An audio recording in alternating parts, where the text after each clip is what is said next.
Buenos días a todos, soy Alicia Portillo, fisioterapeuta pediátrica, y a continuación os voy a hablar del rol del fisioterapeuta en personas con trastorno de espectro autista. Los contenidos que vamos a abordar, en primer lugar, serán qué es la fisioterapia pediátrica. También hablaremos de cómo puede ayudar esta disciplina en el TEA, siempre desde un marco de la CIF, y además hablaremos también de las estrategias de intervención. La fisioterapia pediátrica es aquella especialidad de la fisioterapia que requiere de una formación específica. Por tanto, consta de una ciencia clínica que está en constante evolución. Para Lourdes Macías y Joaquín Fagoaga, la fisioterapia pediátrica aborda cualquier riesgo o afectación en la infancia, ya sea tanto aguda como crónica, y que pueda perturbar el desarrollo motor y por tanto limitar la autonomía en las actividades de la vida diaria.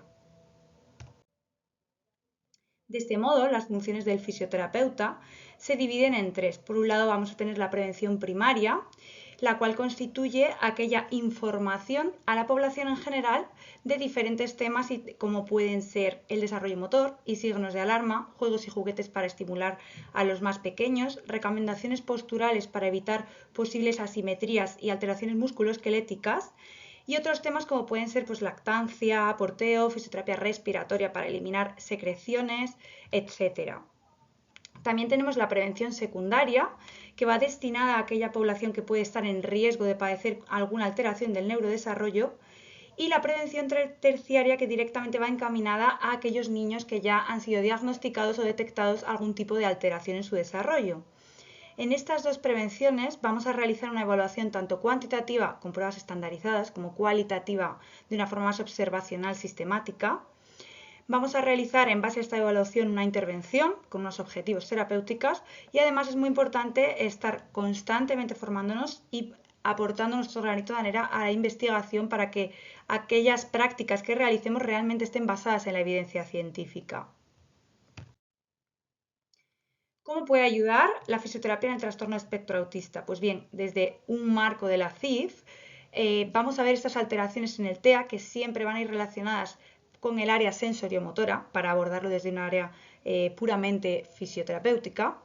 Será muy importante comentar en este punto que hay que individualizar cada caso. Aquí vamos a ver unas características generales, pero por supuesto hay que hacer una valoración específica en cada niño. Pues bien, dicho esto, las estructuras corporales que puedan estar afectadas en un trastorno de espectro autista pueden ser que nos encontremos asimetrías posturales y o alteraciones musculoesqueléticas. A nivel de funciones corporales podemos encontrarnos hipotonía central y alteraciones en la coordinación o el equilibrio. A nivel de actividades podemos observar un retraso en el desarrollo motor, movimientos repetitivos y marchas en puntillas o en intoing. Y por último, a nivel de participación, sí que podemos detectar y ver intereses restringidos, inquietudes motoras y dificultades en la comunicación, interacción social o bien en el juego compartido y simbólico.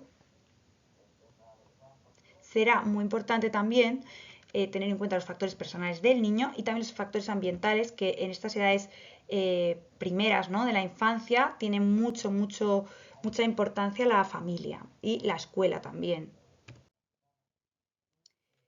Bueno, pues a nivel de estrategias de intervención, vamos a comenzar por las estructuras corporales. Vamos a comenzar con la simetría postural. En este caso es muy importante la detección precoz, porque ya se ha visto, hay diferentes estudios que muestran que es un signo de alarma temprano en este trastorno que estamos abordando hoy.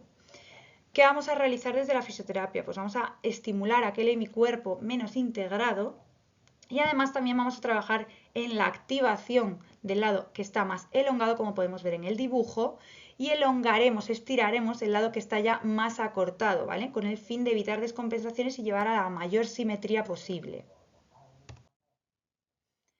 Dentro de alteraciones musculoesqueléticas vamos a ver acortamientos musculares y posteriormente veremos la anteversión femoral.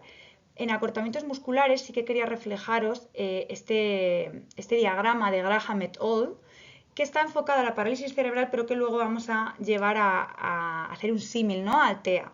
Pues bien, Graham nos cuenta que cuando hay una hipertonía, que además se mantiene en el tiempo, esto nos va a llevar a una contractura muscular, que posteriormente, si sigue permaneciendo en el tiempo, nos va a llevar a una deformidad incluso ósea y que por tanto nos llevará a una descompensación que nos va a afectar en el desempeño de actividades de la vida diaria y por tanto en nuestra participación.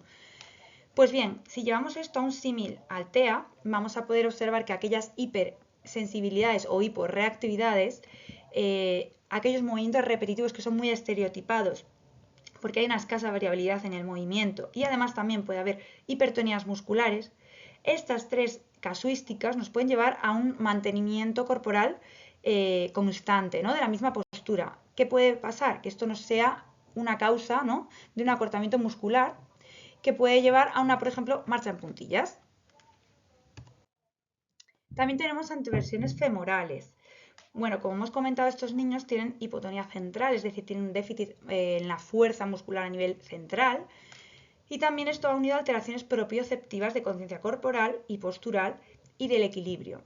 Esto nos lleva, como en otros muchos niños que no tienen TEA, a una sedestación en suelo normalmente en W que está mantenida en el tiempo. ¿Qué produce esto? Pues va a producir un aumento de la anteversión femoral. Esto es peligroso porque si se mantiene en el tiempo puede haber un riesgo de luxación de cadera si hay una displasia, o también nos va a llevar a una musculatura acortada que, como hemos comentado en la diapositiva anterior, no nos beneficia. Además de incrementar esta anteversión femoral, también nos va a producir que reduzcamos, ¿no?, las rotaciones de tronco y cambios posturales, porque estoy encajado en esa postura, entonces mi movimiento y mi interacción va a ser con lo que tengo alrededor, pero sin realizar cambios posturales. Por tanto, la interacción con mi entorno y con mis iguales que haya alrededor se va a ver reducida, produciendo esto un retraso en el desarrollo de control de tronco, porque lo voy a incrementar. Si al final yo no trabajo ese control de tronco, no lo voy a mejorar. Con lo cual sería que volvemos al inicio de la rueda sin salir de ella. ¿Qué hace aquí la fisioterapia? Pues bueno, vamos a trabajar analíticamente esa fuerza muscular, vamos a trabajar esa variabilidad postural que hemos visto que es muy necesaria, trabajando así también y reforzando esa propiocepción y ese equilibrio en esta postura. Y también vamos a trabajar en diferentes posturas, vamos a estimular y a fomentar que podamos trabajar en sedestaciones en indio, sedestaciones largas o incluso posiciones también de rodillas. A nivel de funciones corporales, vamos a observar que en hipotonías centrales, pues que podemos trabajar siempre partiendo de los intereses del niño y en base a la edad que tiene, podemos trabajar diferentes actividades como pueden ser pues la reptación, andar de cangrejo, andar como una rana, trepar espalderas, recordar esa estación en indio y trabajar tiempos en ella para salir y entrar de esa postura, etc. A nivel de alteraciones de coordinación podemos trabajar cogiendo objetos del suelo y levantándonos, trabajando en juegos con pelotas, bolos, dianas, o por ejemplo si ya es una manipulación, una coordinación oculomanual a nivel más fino, pues podemos trabajar con pinchitos, plastilina, etc. Y a nivel de alteraciones del equilibrio podemos trabajar directamente la marcha. También podemos trabajar esa marcha en superficies inestables como puedan ser colchonetas, en césped, en arena. También podemos trabajar colocando apoyos visuales, como pueden ser huellas, aros, etcétera, para llevar al niño a llevar ese pie a un punto concreto. Podemos trabajar también caminar y saltar o mantenernos a la pata coja, o incluso subidas y bajadas de escaleras. A nivel de actividades, vamos a encontrar esos retrasos en el desarrollo motor, con lo cual será importante detectarlos a tiempo para poder estimular este desarrollo. En cuanto a los movimientos repetitivos, del mismo modo hay que detectarlos cuanto antes para incentivar y explorar pues, nuevos entornos y diferentes formas e itinerarios, ¿no? Es decir, trabajaremos muchísimo la variabilidad y la imitación.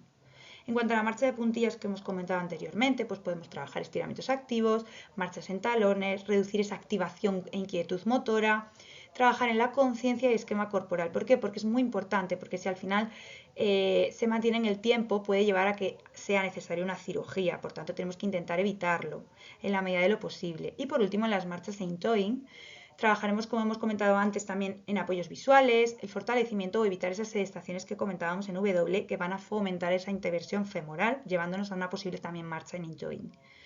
Del mismo modo, tenemos que valorar si la alteración está estructurada ya cuando tienen más de 8 años. ¿Por qué? Porque si no, tendremos también una posible cirugía que hacer.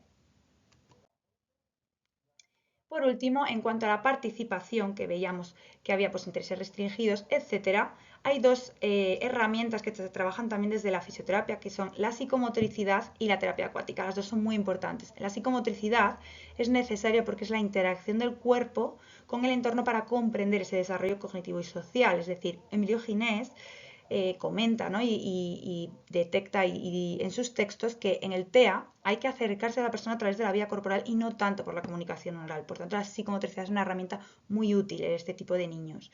Y además la terapia acuática. ¿Por qué? Porque la terapia acuática es un elemento muy lúdico que les suele gustar a todos los niños y nos facilita esa integración sensorial, esa propiocepción corporal.